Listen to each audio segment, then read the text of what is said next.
चुनाव होते ही कांग्रेस को आंख दिखाने लगी है समाजवादी पार्टी। टूट सकता है यह गठबंधन। जी हां दोस्तों, मैं हूं इंजीनियर स्नेहा, आप देख रहे हैं नेशनल चौपाल। बता दें कि उत्तर प्रदेश की राजनीति में लगातार और हमेशा माहौल कोई भी हो वहां राजनीति गर्म ही होती है।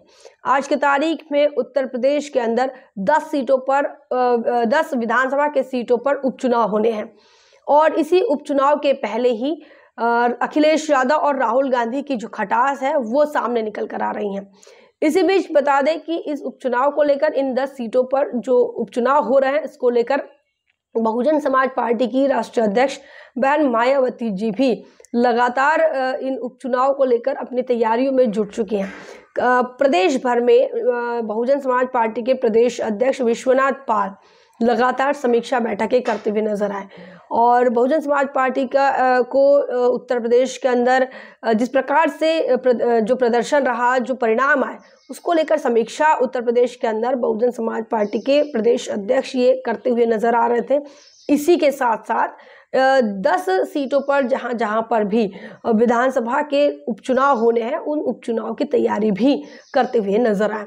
इसी बीच समाजवादी पार्टी के अखिलेश यादव की तरफ से उनके प्रवक्ताओं के बयान भी अब वायरल होने लगे हैं। ना सिर्फ समाजवादी पार्टी के प्रवक्ता बल्कि कांग्रेस के प्रवक्ताओं के बीच भी अब 19-20 सुनने को मिल रहा है। क्या कुछ हो सकता है? तमाम लोगों को यह लग रहा है कि अब यह गठबंधन ज़्यादा समय तक टिक नहीं पाएगा। तो जिस प्रकार से इसके पहले भी एक बार उत्तर प्रदेश के विधानसभा चुनाव में जो है राहुल गांधी और अखिलेश यादव, इनका एक बार गठबंधन हो चुका था जो कि उतना इम्पैक्टफुल नहीं रहा था। लेकिन ये जो 2024 के लोकसभा के चुनाव हैं, इसमें इंडी अलायंस बहुत सफल हो पाया, लेकिन हालांकि सरकार नहीं बना पाया। तो जिस बात के लिए यह इंडी अलायंस का गठन हुआ था, मोदी को रोकने के लिए, वो रोक पाने में सफल नहीं हो पाए। लेकिन जो रिजल्ट हाथ में आए उसमें समाजवादी पार्टी जो है वो एक बड़ी पार्टी के तौर पर उभर कर आई। वहीं आपको बता दें, हालांकि ये बात अलग है कि जिन लोगों ने संविधान का विरोध किया, जो लोग बाबा साहब अम्बेडकर का लगातार विरोध करते हैं, कांचीराम नगर को बदलकर कासगंज करते हैं, कानपुर देहात का नाम रमाबाई नगर से बदलकर कानपुर देहात वापस कर देते, अब वो तमाम लोग, वही पार्टियां, चाहे समाजवादी पार्टी हो चाहे अखिलेश यादव हो, वो तमाम लोग अब बाबा साहब की वाहवाही करने से नहीं चूक रहे हैं और ना ही उनके नाम पर उन्होंने वोट बटोरने में कोई शर्म भी महसूस की। और यही वजह रही कि उन्हें बहुजन समाज के जो लोग हैं उनके वोट मिल पाए और आज की तारीख में उनके पास जो आंकड़ा है लोकसभा चुनाव में, उसी आंकड़े के वजह से समाजवादी पार्टी आज एक बड़ी पार्टी के तौर पर देखने को मिल रही है। लेकिन ये भी बात है कि उत्तर प्रदेश के अंदर कांग्रेस भी अखिलेश यादव के साथ चुनावी मैदान में रही और यह एक सकारात्मक मैसेज है जिसकी वजह से कांग्रेस और समाजवादी पार्टी का एक साथ आना और बहुजन समाज पार्टी को अलग थलग रखना, यह एक साजिश का हिस्सा हो सकता है। लेकिन इसे कामयाबी जो है वो अखिलेश यादव को और राहुल गांधी को मिल पाती है। वहीं बहुजन समाज पार्टी को एक बड़ा नुकसान भी इस लोकसभा चुनाव में देखने को मिला। भाई आपको ये भी बात बता दें कि आज की तारीख में जिस प्रकार से विधानसभा के उपचुनाव होने जा रहे हैं, इन विधानसभा के उपचुनाव में बहुजन समाज पार्टी भी मैदान में रहेगी, भाजपा भी रहेगी। अब कांग्रेस भी इस उपचुनाव में इंटरेस्टेड है और समाजवादी पार्टी भी इंटरेस्टेड है। लेकिन समाजवादी पार्टी और समाजवादी पार्टी और कांग्रेस, इनका जो अलायंस है, अब अगर राहुल गांधी को यह लग रहा है कि इन 10 की 10 सीटों पर अगर समाजवादी पार्टी अकेले लड़ती है तो अच्छा रिजल्ट दे पाएगी। वहीं ये लग रहा है कि कांग्रेस को यह लगता है कि अगर साथ में लड़ा जाए तो कांग्रेस के हिस्से में भी कुछ सीटें आ सकती हैं। लेकिन इसके बीच अखिलेश यादव ने जो है वो अपना जो शर्त है वह अपने प्रवक्ताओं के माध्यम से रखी है।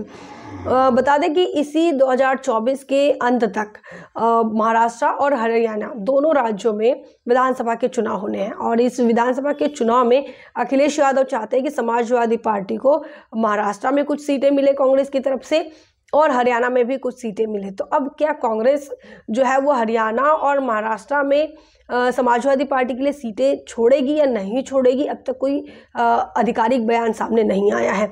जो बयान सामने आए हैं प्रवक्ताओं के, वो बयान ऐसे हैं जिसमें ये कहा जा रहा है कि गठबंधन धर्म निभाया जाएगा, कांग्रेस जो है इस गठबंधन धर्म में बड़े भाई की भूमिका में है। तो इस प्रकार की बात कही जा रही है, लेकिन अब तक ये नहीं कहा गया कि हाँ अखिलेश यादव को हरियाणा में सीट दी जाएगी, महाराष्ट्र में सीटें दी जाएगी, ऐसा नहीं कहा गया है।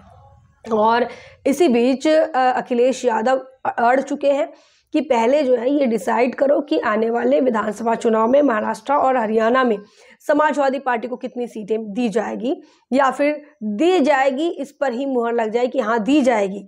इस बात के लिए अड़े हुए हैं समाजवादी पार्टी, और वह चाहती है कि अगर वो क्लियर हो जाता है तो उसके बाद उत्तर प्रदेश के अंदर जो उपचुनाव होने जा रहे हैं 10 सीटों पर, और इन 10 सीटों पर कांग्रेस के साथ वहाँ फिर समझौता करेंगे या फिर जो भी गठजोड़ है वो कर पाएंगे।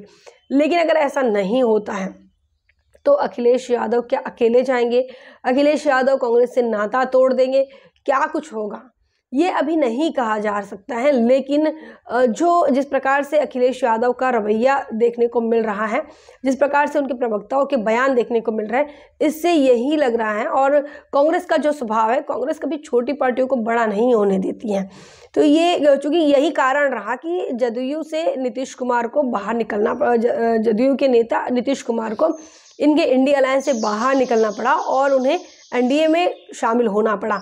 यही कांग्रेस की ही नालायकी रही कि जिस प्रकार से उन्होंने मुसलमानों के पार्टी को जो है दरकिनार करके रखा, दलितों की पार्टियों को, उनके नेताओं को दरकिनार करके रखा। और इतना ही नहीं, जो कांग्रेस लगातार 50 सालों तक संविधान की धज्जियां उड़ाती रही, आज वही कांग्रेस जो है वो बाबा साहब अम्बेडकर और भारत का संविधान हाथ में लेकर घूमती हुई नजर आई, गली गली घूमती नजर आई और वोट मांगती नजर आई। वहीं समाजवादी पार्टी भी जो है दूध की धूली नहीं है। समाजवादी पार्टी भी बहुजन महापुरुषों की खिलाफत करने में अव्वल नंबर पर रही है। महाराष्ट्र में जितने भी महापुरुषों के सम्मान में काम हुए, सम्मान में जो योजनाएं, स्कीम्स बनी, स्कूल, अस्पताल बने, विश्वविद्यालय बने, उन तमाम जगहों के नाम बदलने का काम अखिलेश यादव करते हैं, अखिलेश यादव की सरकार करती है। तो अब ये जो उपचुनाव होने जा रहे हैं उत्तर प्रदेश के अंदर और अन्य राज्यों में 3 सीटों पर, और ऐसे कुल मिलाकर 13 सीटों पर विधानसभा में उपचुनाव हो रहे हैं, और यहाँ पर बहुजन समाज पार्टी अपनी तैयारी कर रही है। इसी के साथ साथ समाजवादी पार्टी भी तैयारी कर रही है, भाजपा भी तैयारी कर रही है और कांग्रेस भी तैयारी कर रही है। अब पेच यहाँ पर फंसा हुआ है कि क्या समाजवादी पार्टी और कांग्रेस साथ में होगी या नहीं होगी। और जिस प्रकार से शर्त रखी गई है कि अगर महाराष्ट्र और हरियाणा में अगर सीट दी जाती है समाजवादी पार्टी को, तो वो इन 10 सीटों के बारे में कांग्रेस के साथ जो है समझौते के बारे में सोचेंगे, अन्यथा नहीं। तो अब ये टूट की कगार पर है। इंडिया अलायंस जो है वो अब टूट की कगार पर, खासकर अखिलेश यादव और राहुल गांधी का जो राजनीतिक संबंध है, अब वहाँ कहीं ना कहीं टूटने के कगार पर देखने को मिल रहे हैं। क्या कुछ आपको लग रहा है, आप क्या सोच रहे हैं, कमेंट सेक्शन में ज़रूर लिखिए। बने रहे नेशनल चौपाल पर, तब तक के लिए जय भीम, जय भारत। नेशनल चौपाल लगातार मनुवादी ताकतों के खिलाफ काम कर रहा है और काम करते रहेगा। बहुजन समाज से जुड़े और उसके आंदोलन से जुड़े हर खबरों को आप तक पहुंचाते रहेगा। लेकिन हमारे साधन संसाधन की कमी के कारण हम इस लड़ाई में कमजोर हो रहे हैं। आप तमाम साथियों से हम अनुरोध करते हैं कि नेशनल चौपाल को बचाइए, हमें आर्थिक सहयोग करें और हमें मजबूती प्रदान करें। जय भीम, जय भारत।